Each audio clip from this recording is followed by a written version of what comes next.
Crypto. That's the crypto vertical on Axios.com. You got 2 seconds right now. You should all just subscribe to it right now. Thank you for coming, sticking around to this late in the day panel. Looking forward to talking about zero knowledge proofs and the original sin of the internet, which of course is the fact that the internet spies on us constantly, all the time, everything that we do. Just to kick it off, just one thought I want to give for everyone, which is relevant to the great prior talk that we had by Matthew, and this whole conversation is, you know, if you guys are on crypto Twitter, you know that there's always that like one group on there that cries every time crypto comes up, and it's like, crypto doesn't mean cryptocurrency, it means encryption. And it's just like, cry harder, guys. Serious encryption is a bigger and bigger part of cryptocurrency every day. So you know what? That conversation's over. Words can mean more than one thing. Let our panel introduce themselves. Let's just go down the row here and just give us a quick line about what you're doing, why you're relevant to this space. And then if you can, like really quickly, like what's the most sci-fi thing that you can imagine, that you would like to imagine doing with like ZK technology? Start with you, Elena. Cool. My name is Elena. I run a project called Ironfish. We started way back in 2020, 2019 era. I actually approached Matthew, I don't know if you remember me even, at the first ZCon in Montreal ever. And I don't think I said anything intelligent, but very exciting times. So what Ironfish is a proof of work, layer 1, fully encrypted or fully private chain, and we're the only mainnet privacy chain that actually supports custom assets. And so our goal is to build bridges to transparent chains like Ethereum, Optimism Base, et cetera, to allow users to actually move those assets over to Ironfish and have private USDC, private WBTC, private ETH, et cetera. So it's definitely a work in progress, but yeah, that's part of the reason why I'm here. Wait, sci-fi. Give us sci-fi. Oh, sci-fi. I mean, this is not a positive thing, but this is like a thing that I think about a lot, which is what would happen if our efforts were not here? Like, you know, fast forward to, 5, 10 years, let's say we all are in CBDCs, we're all using crypto payments, and it's all transparent. What are the secondary effects that we're going to have in society if everything you do is out in the open? How does that change how people interact with one another or think, or how they even police their own thoughts? Dystopian, I like it. Very dystopian world. Yeah, so I like that's, it. That's part of the reason why I'm so motivated to work on Ironfish and other privacy, tech. Cool. So my name's Ian Miers. I'm a professor at the University of Maryland. Get it a little bit closer, Ian. My name's Ian Miers. I'm a professor at the University of Maryland. My PhD thesis was on, with Matt here, on a thing called Zero Cash, which turned up to be the protocol in Zcash, Tornado Cash, Ironfish, and most of the other second-generation privacy coins that are coming online now. And let's see, sci-fi. I'm kind of curious what would happen if we had a version of the internet where you were completely anonymous, but we had a way to ban you or give you reputation if you were a dick and get rid of you. I'd be out. All right. Okay, I'm Matt again. I think the easy answer on, should I give more introduction or is it okay? Nah, we've met you. Okay. I don't think we need sci-fi, and I don't think we need dystopias when the whole world is kind of one already. So I actually think like the weird dystopian, maybe utopian thing is, and I seriously believe this, that this technology that people are building, and including those folks in the other room, is going to eat the entire existing financial system. And I know that like people in this room are the kind of people who believe that.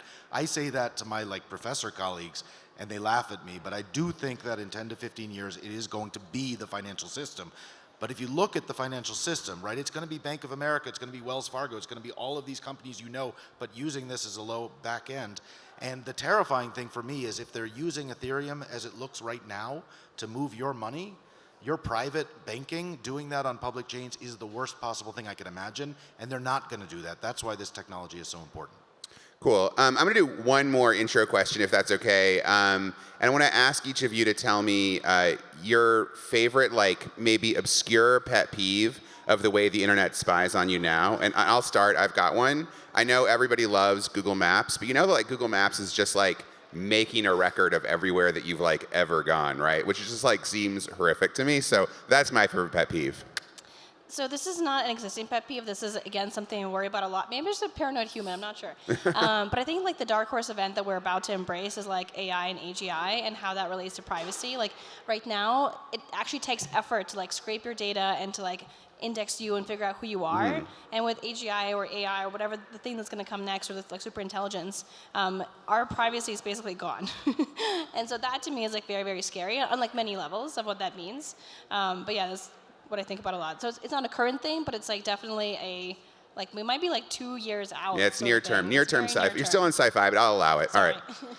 I'm not sure it's my favorite, but there's this whole interesting shadow market of collecting data about people to build reputation and profiles.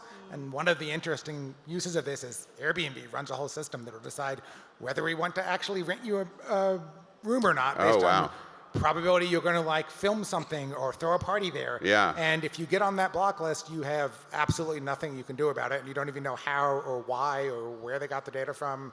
And yeah, it's an interesting little edge case of the internet. That's a good one.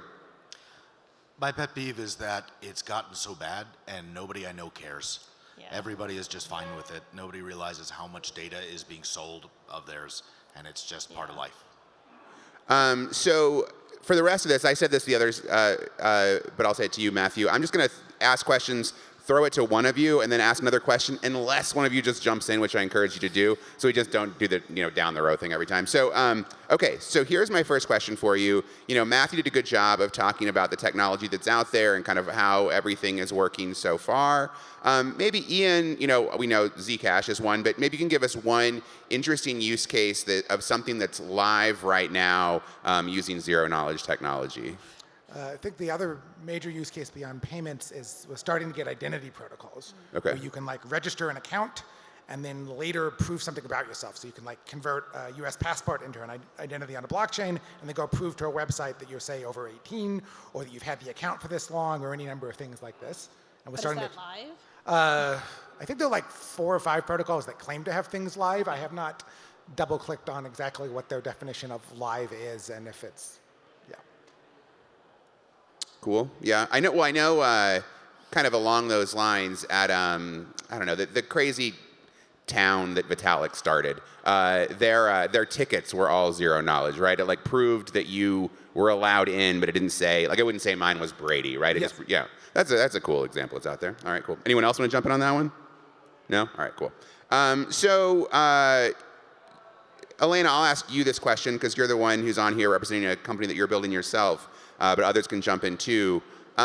What is an interesting near-term problem that your team is working on? It feels solvable, but it is a thing that is sort of holding you back right now as you build out what you're working on.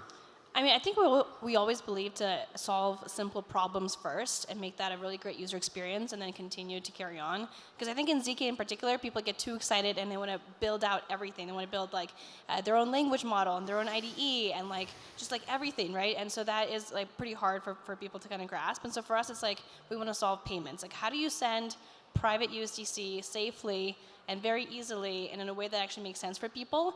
And so for us, like we've been mainnet launched since April 20th of last year. Right now we're working on those bridges. And right now we're very close to getting to that experience of having a private USDC. And then like making that experience really solid and understanding, do people even want privacy and how do they want privacy? And then kind of going from there. So that is like maybe 3 months out.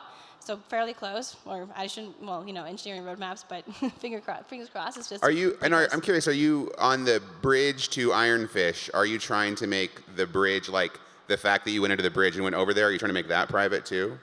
No, I mean, every time you're exiting a transparent system into a private system, like the fact that you are depositing money into a privacy pool, that will always be public. Okay. There are some actually cool ZK bridge ideas, but they require that you kind of own both the minting capabilities of both assets, and that's kind of pretty hard in practice. But yeah, we're trying just to get to like private Bitcoin experience, private USDC. Like, how do we get to payments or payroll or like just any sort of simple experience and do that really well before we move forward and do something more complex? Okay, cool.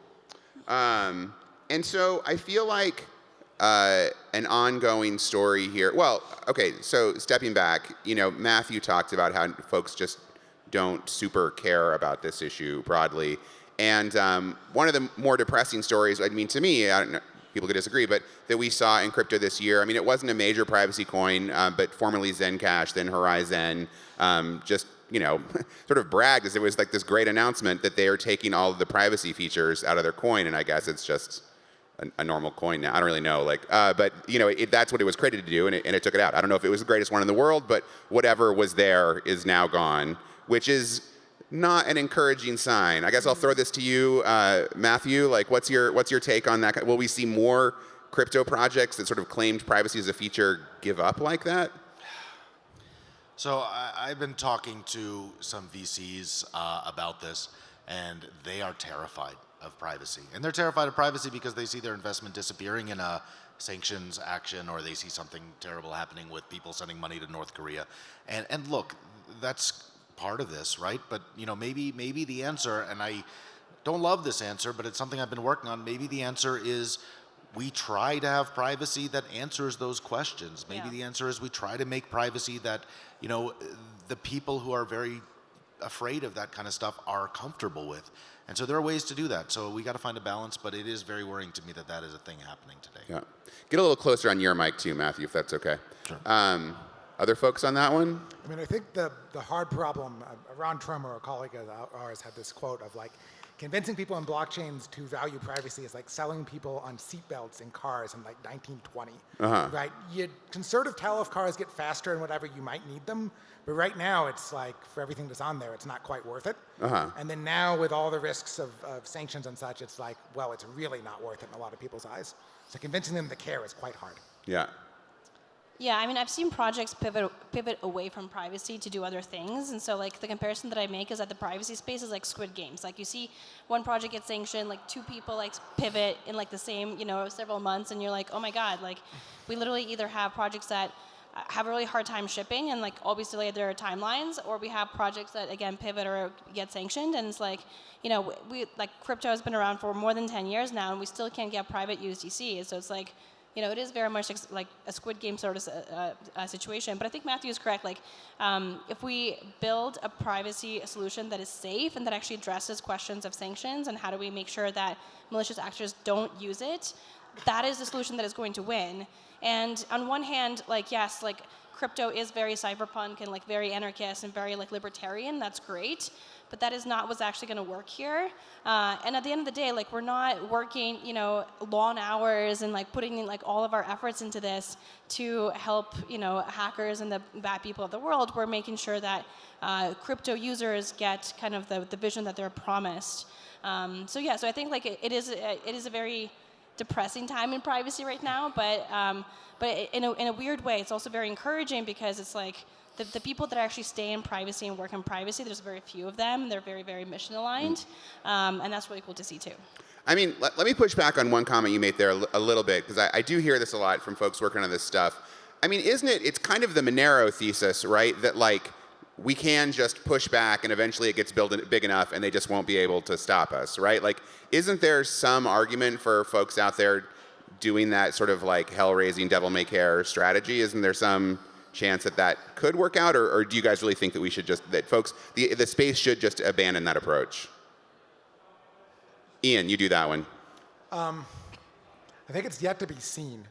There are interesting discussions if, you know, the reason Monero sticks around is because it's tolerated, or if because its privacy is actually weak enough that it doesn't actually cause a problem for law enforcement. So this is a dynamic that plays out. There certainly are people who have the position, we're going to build this thing and just make it big enough and not interact with regulators, and it's like this come and take it attitude. And the flip side is you have people like Matt, you know, who have built sort of compliant systems, and I actually don't have an opinion on which one of those is going to work out or which one of them's the right idea. I'm sort of hedging my bets. I mean, I think for us, like, we're philosophically aligned, and also we're kind of forced to think about how do you protect our privacy, like, how do we protect Ironfish from bad actors, you know? And so, like, morally, like, I don't want to work on a project that helps the bad actors of the world. And so that feeling kind of aligns with what we're seeing, what makes regulators more comfortable of, like, if we talk to them about how we protect Ironfish from sanctioned addresses and so on, we get a much better response.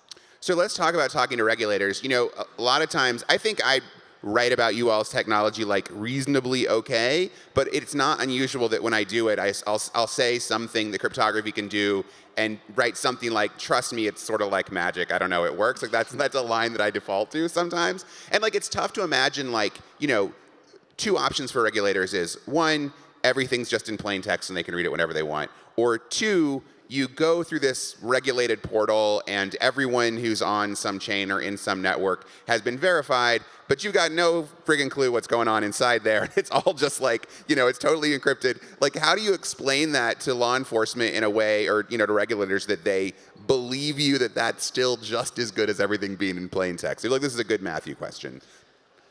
Oh, wow. Okay. We've kind of come to this weird accommodation where, like, some people believe that this kind of on-ramp, off-ramp thing is good, but very few people are willing to settle with it. And a big part of the problem is we're starting in a different place. We're starting in this place where financial surveillance is the kind of expected law of the land, right? And we're trying to ask them to give all that up. And it's very, very hard to imagine them giving that up, even for something that's partial. And so, you know, part of the answer is either make it inevitable, which is kind of what Signal did, right? Signal and its ilk and WhatsApp just made it so easy to use that one day everyone was using it and liked it and nobody complained. The other option is give them something that gives them the capabilities they want and lets them, you know, do more than on-ramps and off-ramps. And it's, both things have to be tried at the same time, and I think that'll happen. It just takes time.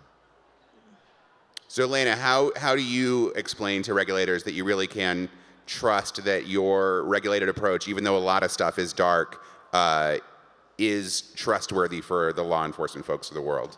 Yeah, so the way we approach it is there's like three places where you can potentially monitor transactions. On the ingress, like when transactions are going from a transparent chain over to a privacy pool, you can monitor transactions within the privacy pool, although that is extremely hard and kind of impractical, or you can monitor transactions going out of the privacy pool back into a transparent chain. And so when transactions are going from a transparent chain to a privacy pool, like let's say Ethereum into Ironfish, that is when you have the most information about who is trying to interact with Ironfish. And so for us, like right now we're working with a bridge operator that is very comfortable saying that we are going to freeze funds if they're going from a sanctioned address, or if they're going from an address that is responsible for a DeFi hack, or is it somehow associated with that.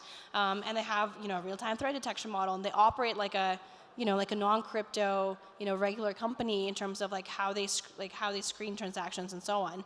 And so that's part of the reason why we worked with that company in particular, is to make sure that, you know, no sanctioned address and no bad actor is actually going to get on Ironfish. And I think when we explain it in very clear terms of like, look, we are working with a partner who's doing the same exact level of screening that a non-crypto company would do when they're screening malicious actors using their product, you know, and that is the only entryway to Ironfish right now. And within Ironfish, because we don't have smart contracts, we only kind of have, you know, multi-asset control.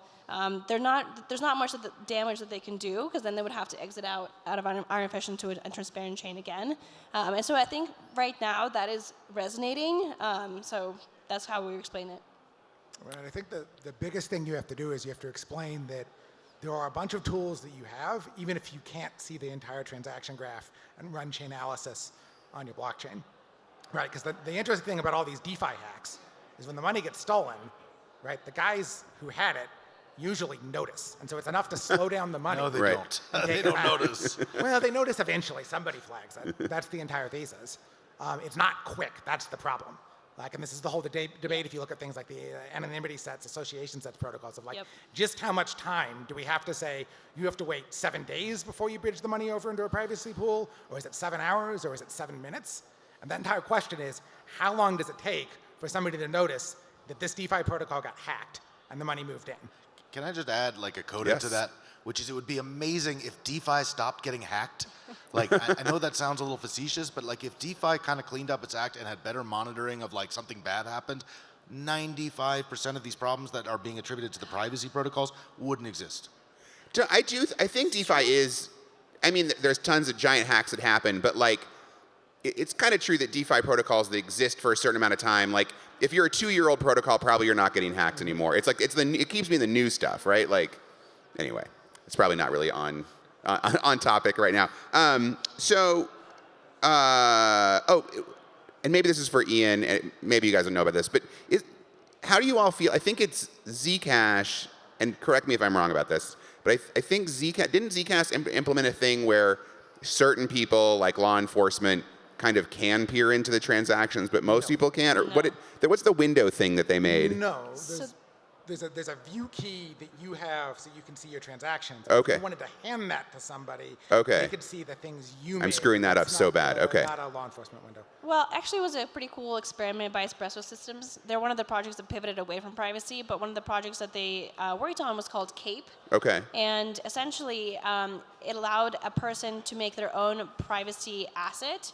So for instance, Circle could make their own private USDC, and then whoever made that asset, in this example, Circle, would have a global view key for that asset. Okay. And so they would be responsible for monitoring all the transactions, and if something bad happened, they could hand over that global view key over to FBI or law enforcement and so on. Now, the project exists and is open source, but they did pivot away from it. And part of the reason is it's really risky to hold that global view key. So nobody really wants that responsibility. And then actually, there's a lot of other complications of like, okay, if you are in control of whether or not transactions happen or don't happen on your protocol, does that make you an MSB, like a money transmitter business? And the answer is maybe. And if the answer is yes, then all of a sudden you have a lot more other regulatory requirements, and so no one really wants to touch that. I'm sorry to any Zcash fans out there for screwing up that feature. Ian corrected me. Somewhere Zuko got very tense and didn't know why. So sorry about that. But that was cool. Thanks for clarifying that. And that was a great addendum, Elena. I do actually want to point out that the idea of we all have a key that can decrypt everything and it will only be held by some trusted party who's the good guys is a terrible idea. No, yeah. Because that key will get stolen. What was that thing? What was that thing they built into phones? That's like the There was the Clipper chip, maybe what you're talking about, which was a number of years ago. And even more relevantly, I guess I'll let you explain this with Juniper. That's all a little off topic. Okay. I was just going to say, I've talked to a lot of regulators, and the minute you go beyond privacy and you say, okay, who do you want to appoint to give that key to? They panic. Because it turns out that legally they have obligations to make sure that people's privacy, like that's the second part. The Bank Secrecy Act is called the Bank Secrecy Act. It's the law in the US that gives them access to all this data, but secrecy is a big part of it. And the minute you anoint someone, then you have this terrifying question about how do you keep that information secure, and they do care about that a lot. So a thing I'd like to hear you all talk about, because a lot of this stuff does feel a lot like magic, and only a small number of people in the world really understand it. How can a user feel confident that a good privacy protocol out there, a good privacy service, really is honoring the claims it makes? Like, just because nobody else can see anything, how can you really know that there isn't someone who has a secret path in there? How can you be confident about that? I mean, I think time, right? Like, none of the privacy protocols have been hacked per se. And when privacy protocols do fail, it's not the super duper heavy cryptography. It's maybe the OPSEC around it. So I mean, I think we've had years now of privacy protocols delivering what they promised. And so I think it's just time. But I mean, also trust and math. I don't know. Okay. So the privacy protocols that were vetted and people looked at and people said, well, good. There have also been a number of sort of Fair. ones that had much worse guarantees and got broken. But the ones that were best of breed, and the people said, yes, there was nothing here. We did these security audits. Reputable people talked about them. Yeah, they've delivered on what they've said. Yeah, and just to add on to that, Zcash did have quote unquote leaks, but it wasn't in the privacy protocol itself. It was the wallet for accidentally was pinging something that it shouldn't have, et cetera. So again, it's not the heavy duty technology that was failing. It was the quote unquote easy stuff around it that maybe engineers weren't paying as much attention to that quote unquote failed. Let me ask a crazy dumb question. So you build, a private blockchain, right? And you publish the code that runs the blockchain, and everyone looks at the code and they're like, yes, this is good and trustworthy. But that's on GitHub, and they look at it there. How do I know as a user that that's actually what's running? You know? Yeah. How, You download it, you compile it yourself. Yeah. No, seriously. Well, someone can do that. Some third party can do that. They should, yeah. But yeah, I mean, every person doesn't need to do it. But if you, Matthew Green, go, yes, I downloaded and compiled it myself. This isn't garbage. Then Yes, and there's a whole system called Reproducible Builds that basically does that. Lets you not only download it, compile it yourself, but you get exactly the same binary that you would have gotten from the App Store. And so you can check on behalf of the other 10 million users or whatever, and that gives people assurance. Oh, great. That's a great answer. That makes me feel better about the world. Yeah, but the follow-up question, which none of us know the answer to, is how many projects actually do that? And it certainly is not all of them. I don't know how many.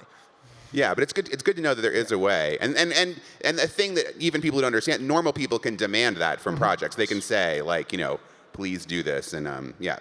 So looking forward, let's have everyone do this. Let's start at Matthew this time. What's everyone excited about in the near term for this technology in deploying in the world? Okay, so I think two things are going to happen. One is that we're starting to see people doing private DeFi and private smart contracts. Those systems are coming online in the next year or two. And like some of them are really, really nice. Like you can use them. They have great wallets. They're like a whole different level of usability from past systems. So I think that's huge. And just the thing I want to add to that, other than these new systems coming online, is that we're all in these like super early days, right? Everybody here, even 14 years after Nakamoto, right? We're all in the super early days. So it may seem clumsy. You may not want to use some of this tech, but it is getting better really quickly, and it's going to be a lot better in the next few years. Yep.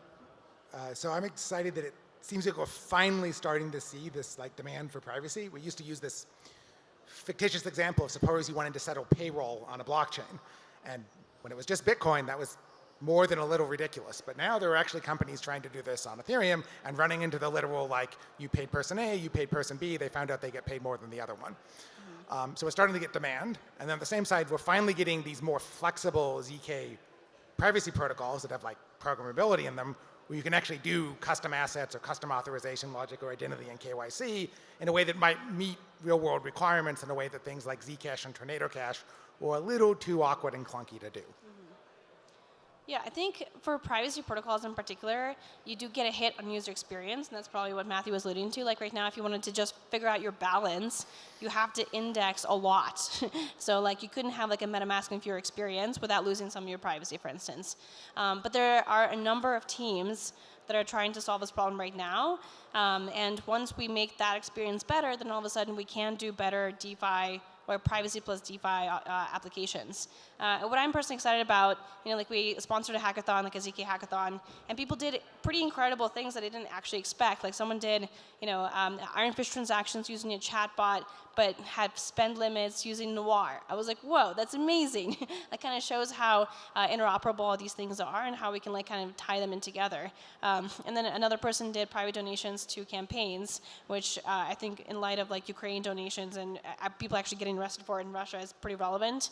And so we're kind of seeing innovation of people using privacy in a very applicable way, and that to me is very exciting. The other thing that's really exciting to me is DeFi inherently is very transparent, and there's a lot of things that actually, like NFTs, like people want to show off their NFTs, and so transparency is actually a feature ad, not a bug, so to speak. And so there's a lot of kind of projects that are doing intermix of private state and public state as how it relates to DeFi. That's pretty exciting for me as well. So another side of cryptography that I think is really cool, that I don't think is talked about as much, but is the whole signing things, the attestation thing. Like, it's like you can say, this came from there, or this person did it, or whatever. And in the age of AI, we're going to have a lot more crap flowing out onto the internet. Are we going to be able to get like ZK protocols to be fast enough that they could handle signing lots of legitimate stuff and that could get out there and it could verify things quickly enough so you could kind of have an internet where you could know what's trustworthy and what's not? Matthew, what's your... Yeah, I think we're going to start to see that tech, and I think the ability to do that cryptographically is a big piece of it. And I hate to say it, but WorldCoin, ugh, I hate it. Wow. I hate everything about it, but wow, they at least have figured out some of that stuff, and they're using privacy tech. Everything else about it is really scary, and so I'm not in favor the of it. problem with WorldCoin is the optics. Yes. Bump. Yeah. Wait, I want to hear. We got like 1 minute left. Any other thoughts on like AI and cryptography from the crew?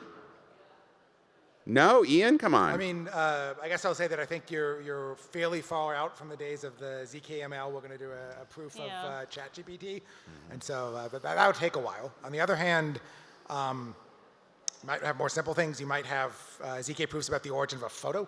Like this is Yeah. something that's been active bit of research. It turns out we now have signed images from certain sets of professional cameras, and there are active projects looking at how to do like, I know this photo is legitimate and not a deep fake. So that's interesting. But there is a dark side to that, which is that the ability to do things that people don't want you to do, like use your phone the way you want it to do, ZK may be used to prevent that, so we may get even more locked down. Wait, what do you mean? I don't know what you mean. Right now, we already have our phones locked down by Apple in terms of what we can do with them, but they're not everywhere. But like ZK may start enforcing more limits on what we can do on our phone inside of the programs. I see this big thing saying wrap up. Yeah, totally. It's telling us to get out of here. Well, thanks a ton for everyone. Hopefully some aspects of this made you feel a little bit better about the present dystopia that we live in. And like I said, sign up for Axios Crypto. Thanks, everyone. Bye.